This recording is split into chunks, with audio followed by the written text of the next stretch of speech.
এখন শুনবেন আজকের গুরুত্বপূর্ণ খবরের শিরোনাম। মিশরে যুদ্ধবিরতির প্রস্তাব প্রত্যাখ্যান ইসরায়েলের। নাগরিকদের সমান ও নিরাপদ ভোট নিশ্চিন্তে তুরস্ক কাজ করছে জানিয়েছেন এরদোগান। গাজায় মজুদ আছে মাত্র 14 দিনের খাদ্য। বেলুচিস্তানে চীনা সেনা মোতায়েনের দাবি ভারতের, জঘন্য প্রচারণা দাবি পাকিস্তানের।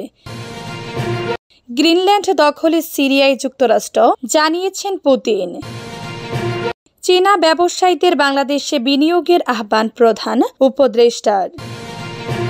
মিশরে যুদ্ধবিরতির প্রস্তাব প্রত্যাখ্যান ইসরায়েলের। ফিলিস্তিনের অবরুদ্ধ গাজায় মিশরে যুদ্ধবিরতির প্রস্তাব প্রত্যাখ্যান করেছে ইসরায়েল। মিশরীয় সূত্র এ তথ্য নিশ্চিত করেছে।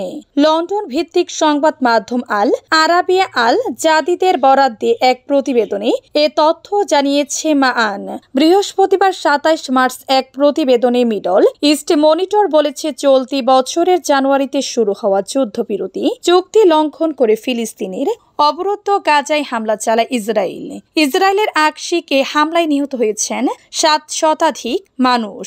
গাজায় পুনরায় শুরু হওয়া ইসরায়েলি এই আগ্রাসন বন্ধের জন্য প্রস্তাব উত্থাপন করেছে মিশর। তবে ইসরায়েলি প্রধানমন্ত্রী বেনিয়ামিন নেতানিয়াহুর সরকার কায়রোর উত্থাপিত সাম্প্রতিক সব যুদ্ধবিরতি প্রস্তাব প্রত্যাখ্যান করেছে, যার মধ্যে হামাসের গৃহীত একটি যুদ্ধবিরতি উদ্যোগ এবং ঈদের ছুটিতে শান্তির প্রস্তাব অন্তর্ভুক্ত রয়েছে। মিশরীয় সূত্রগুলো বলেছে, ইসরায়েল সম্প্রতি কায়রোর উত্থাপিত সব প্রস্তাব প্রত্যাখ্যান করেছে। সংবাদ মাধ্যমটি আরও জানিয়েছে, কায়রো জোরপূর্বক বাস্তুচ্যুত করার পরিকল্পনা পাশ করার লক্ষ্যে ইসরায়েলের প্রচেষ্টা প্রত্যাখ্যান করেছে, তবে এ নিয়ে কোনো গ্যারান্টি দিতে অস্বীকৃতি জানিয়েছে মার্কিন প্রশাসন। নাগরিকদের সমান ও নিরাপদ বোধ নিশ্চিন্তে তুরস্ক কাজ করছে জানিয়েছেন এরদোয়ান। তুরস্কের প্রেসিডেন্ট রিসেপ তাইফ এরদোগান বলেছেন, জাতিসংঘ বা ধর্মীয় পটভূমি নির্বিশেষে 85 বিলিয়ন নাগরিক যাতে আঙ্কারায় সমান এবং নিরাপদ বোধ করেন যা নিশ্চিত করার জন্য তার প্রশাসন কাজ করছে। স্থানীয় সময় বৃহস্পতিবার 27 মার্চ রাজধানী আঙ্কারায় ধর্মীয় সংখ্যালঘুদের প্রতিনিধিদের সঙ্গে ইফতারের আয়োজন করেন এরদোগান। সেখানে তিনি ধর্মীয় স্বাধীনতা এবং সামাজিক সম্প্রীতি রক্ষার প্রতি তার সরকারের প্রতিশ্রুতি পুনর্ব্যক্ত করেন। বক্তব্য রাখতে গিয়ে এরদোগান জোর দিয়ে বলেন, তার প্রশাসন জাতিগত বা ধর্মীয় পটভূমি নির্বিশেষে 85 বিলিয়ন নাগরিক যাতে তুরস্কে সমান এবং নিরাপদ বোধ করেন তা নিশ্চিত করার জন্য কাজ করেছে। তিনি বলেন, আমাদের অমুসলিম নাগরিকরা যাতে কোনো অস্বস্তির অনুভূতি না পান তা নিশ্চিত করার জন্য আমরা সর্বাত্মক প্রচেষ্টা চালিয়ে যাচ্ছি। ইফতার অনুষ্ঠানে সোমালিয়ার প্রেসিডেন্ট হাসান শেখ মোহাম্মদ, উচ্চ পদস্থ তুর্কি কর্মকর্তা এবং ধর্মীয় নেতারা উপস্থিত ছিলেন। তাদের উপস্থিতির জন্য কৃতজ্ঞতা প্রকাশ করে এরদোগান বিভিন্ন ধর্মের মধ্যে সহাবস্থানে তুরস্কের গভীর ঐতিহ্য তুলে ধরেন। তুরস্কের এই প্রেসিডেন্ট বলেন, ইস্তাম্বুল থেকে মারদিন এবং হাতাই পর্যন্ত প্রার্থনার জন্য আজান, গির্জার ঘণ্টা এবং সিনাগগের স্তব্ধগান শতাব্দীর পর শতাব্দী ধরে সহাবস্থান করে আসছে। গাজায় মজুদ আছে মাত্র 14 দিনের খাদ্য। ইসরায়েলের সামরিক অভিযানে ভয়াবহ মানবিক সংকটে পড়েছে গাজাবাসী। উপত্যকাটিতে ত্রাণ সহায়তা প্রবেশ বন্ধ করে দিয়েছে ইসরায়েলি সেনাবাহিনী, যার ফলে খাদ্য সংকটে রয়েছে লাখ লাখ ফিলিস্তিনি। আর মাত্র 2 সপ্তাহের খাদ্য মজুদ রয়েছে উপত্যকাটিতে। এক প্রতিবেদনে এ তথ্য জানিয়েছে সংবাদ মাধ্যম আরব নিউজ। জাতিসংঘের বিশ্ব খাদ্য কর্মসূচি WFP বৃহস্পতিবার সতর্ক করে বলেছে, গাজায় মাত্র 2 সপ্তাহের খাবার অবশিষ্ট রয়েছে। সেখানে লাখ লাখ মানুষ তীব্র ক্ষুধা ও অপুষ্টির ঝুঁকিতে রয়েছে। রোম ভিত্তিক সংস্থাটি এক বিবৃতিতে জানিয়েছে, WFPর গাজায় প্রায় 5700 টন খাদ্য অবশিষ্ট রয়েছে, যা সর্বোচ্চ 2 সপ্তাহের কার্যক্রম পরিচালনার জন্য যথেষ্ট। জাতিসংঘ বুধবার 26 মার্চ জানিয়েছে, নতুন করে ইসরায়েলি অভিযানের ফলে মাত্র 7 দিন 1,42,000 মানুষ বাস্তুচ্যুত হয়েছে। আর ইসরায়েল গাজায় মানবিক সাহায্য প্রবেশে বাধা দেওয়ার পরে সরবরাহ হ্রাসের বিষয়ে সতর্ক করেছে। WFP বৃহস্পতিবার জানিয়েছে তারা ৩ সপ্তাহেরও বেশি সময় ধরে গাজায় নতুন খাদ্য সরবরাহ আনতে অক্ষম। বেলুচিস্তানে চীনা সেনা মোতায়েনের দাবি ভারতের জঘন্য প্রচারণা, দাবি পাকিস্তানের। বেলুচিস্তানে চীনা সেনা মোতায়েন করা হয়েছে বলে ভারতীয় মিডিয়ায় প্রচার করা হচ্ছে, যাকে ভারতের জঘন্য প্রচারণা বলে দাবি করেছে পাকিস্তান।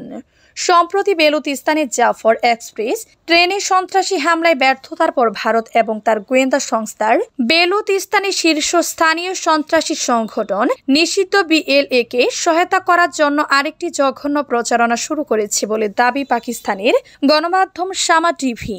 শামা টিভির প্রতিবেদনে বলা হয়েছে, ভারতের এই প্রচারণা লক্ষ্যে ভিত্তিহীন তথ্য ছড়িয়ে দেয়া এবং প্রমাণ করা যে CPAC এবং চীনা কর্মীদের সুরক্ষার জন্য পাকিস্তানে চীনা সামরিক কোম্পানি মোতায়েন করা হচ্ছে, তবে ঘটনাগুলো এর সম্পূর্ণ বিপরীত। এই মিথ্যা এবং ভিত্তিহীন তথ্য ভারতীয় সংবাদপত্র ইন্ডিয়া টুডে প্রকাশ করেছে, যেখানে ভিত্তিহীন প্রমাণ উপস্থাপন করে বলা হয়েছে চীনা বেসরকারি সামরিক কোম্পানি PMC পাকিস্তানে মোতায়েন করা হচ্ছে। ভারতীয় মিডিয়া এবং সোশ্যাল মিডিয়া এই মিথ্যা তথ্য ছড়িয়ে দেওয়ার ক্ষেত্রে সবচেয়ে এগিয়ে রয়েছে, ঠিক যেমনটি তারা জাফর এক্সপ্রেসে সন্ত্রাসী হামলার সময় মিথ্যা এবং বানোয়াট খবর প্রকাশ করেছিল বলে জানিয়েছে শামা টিভি। গ্রিনল্যান্ড দখলে সিরিয়ায় যুক্তরাষ্ট্র, জানিয়েছেন পুতিন। ডেনমার্কের স্বায়ত্তশাসিত অঞ্চল বিশ্বের বৃহত্তম দ্বীপ গ্রিনল্যান্ডকে দখল নেওয়ার ঘোষণা দিয়েছেন যুক্তরাষ্ট্রের প্রেসিডেন্ট ডোনাল্ড ট্রাম্প। দ্বিতীয় মেয়াদে ওভাল অফিসে ফেরার পর থেকে তিনি বেশ কয়েকবার অর্থের বিনিময়ে কিংবা সামরিক শক্তি খাটিয়ে দ্বীপটির নিয়ন্ত্রণ নেওয়ার হুমকি পূর্ণবক্ত করেছেন। সম্প্রতি দ্বীপটিতে সর্বপর্যায়ের প্রতিনিধিত্ব দল পাঠাচ্ছেন ট্রাম্প। চলতি সপ্তাহে এ সফর হতে পারে, তবে সফরটি নিয়ে গ্রিনল্যান্ডের রাজনীতিবিদরা তীব্র ক্ষোভ জানিয়েছেন। এদিকে ট্রাম্পের এই পদক্ষেপকে ভালোভাবে নেয়নি রাশিয়া। মস্কোর আশঙ্কা, ভবিষ্যতে বিভিন্ন সংঘাতের সময় আর্কটিক অঞ্চলকে পশ্চিমারা ব্যবহার করতে পারে। গ্রিনল্যান্ডকে যুক্তরাষ্ট্রের অংশ করার পরিকল্পনা দেশটিতে গুরুত্বের সঙ্গে নিয়েছে বলে মনে করছে রাশিয়া। বৃহস্পতিবার রাশিয়ার প্রেসিডেন্ট ভ্লাদিমির পুতিন এসব কথা বলেছেন। রাশিয়ার উত্তর অঞ্চলীয় শহর মুরমানস্কে বৃহস্পতিবার রাশিয়ার প্রেসিডেন্ট ভ্লাদিমির পুতিন এসব কথা বলেছেন। রাশিয়ার উত্তর অঞ্চলীয় শহর মুরমানস্কে আর্কটিক ফোরামে রাশিয়ার প্রেসিডেন্ট পুতিন বলেন, গ্রিনল্যান্ড দখলের বিষয়ে আমেরিকার নতুন প্রশাসনের বক্তব্যকে ফাঁকা বলে মনে করা হবে বড় ধরনের ভুল। এটা ওই ধরনের কথা নয়। পুতিন আরো বলেন, গ্রিনল্যান্ডের বিষয়ে আমেরিকান গুরুত্ব সহকারে নেয়া পরিকল্পনা নিয়ে আমরা কথা বলছি। এসব পরিকল্পনার দীর্ঘদিনের ঐতিহাসিক যোগসূত্রতা রয়েছে। চীনা ব্যবসায়ীদের বাংলাদেশে বিনিয়োগের আহ্বান প্রধান উপদেষ্টার। বাংলাদেশের ব্যবসার সম্ভাবনাকে কাজে লাগিয়ে চীনা বিনিয়োগকারীদের প্রতি বাংলাদেশে বিনিয়োগের আহ্বান জানিয়েছেন প্রধান উপদেষ্টা অধ্যাপক ডক্টর মোহাম্মদ ইউনুস। চীনা বিনিয়োগকারীদের উদ্দেশ্যে তিনি বলেছেন, আপনারা চীনা বিনিয়োগকারীরা বাংলাদেশের ব্যবসার সম্ভাবনার সুবিধা গ্রহণ করতে পারেন। শুক্রবার বেইজিংয়ের প্রেসিডেন্সিয়াল